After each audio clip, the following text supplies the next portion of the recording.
3 best stock trading apps for beginners in the USA. Choosing a stock trading app in the USA sounds easy until 2 apps look equally simple and only one still feels right after a few months of real use. That is where most beginners make the wrong choice, because the app that feels easiest on day one is not always the one that helps you grow without friction later.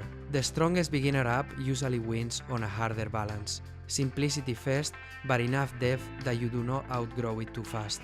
What actually makes a beginner app worth it? For a broad US audience, the smartest filter is not hype. It is low barriers to start, clean mobile design, fractional investing, and tools that make learning feel natural instead of intimidating. That matters because a beginner usually needs more than a buy button. They need an app that makes small deposits feel useful, keeps pricing clear, and still offers more once confidence starts to build. This is general info, not financial or legal advice. Number 3. Robinhood.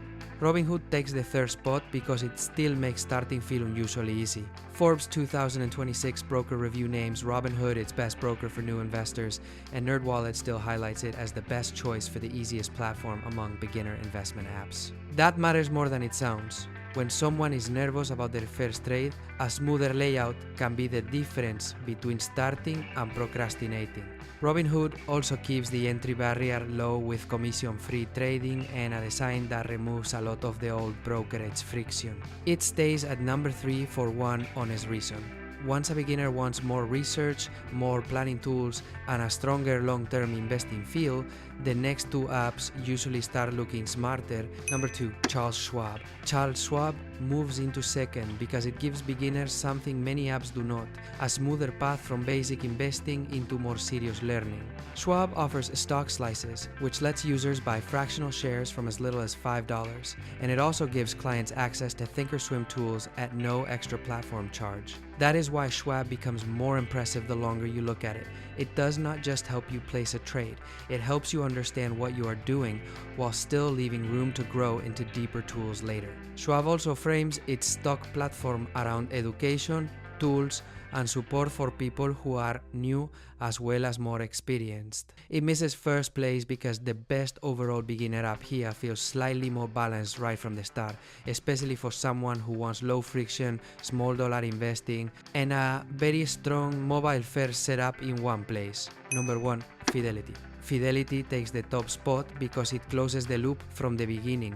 The best app for a beginner is not just the easiest one. It is the one that still feels right after the first deposit, the first recurring investment, and the first moment you realize you want more than the basics. NerdWallet's 2026 list names Fidelity the best overall app for beginners, and Fidelity's own platform backs that up with commission-free stock and ETF trades, fractional shares from $1, and recurring investments that help beginners build consistency without making the process feel complicated. That is what gives Fidelity the edge. It feels beginner-friendly without feeling temporary. For most new investors in the USA, that makes Fidelity the strongest place to start, the app that still feels smart later. So if you want the clearest starting point, Fidelity is the strongest all-around option. Charles Schwab is the one to watch if you want more room to grow, and Robinhood still makes a lot of sense if your priority is the easiest possible start. The smartest move is not choosing the prettiest app screen. It is choosing the one with the right mix of simplicity, small dollar access, and long-term usefulness. That is usually where the best beginner trading app finally reveals itself. If you enjoyed the video, hit like and I'll leave a video on screen that may be of interest to you. You can click it to watch. See you next time.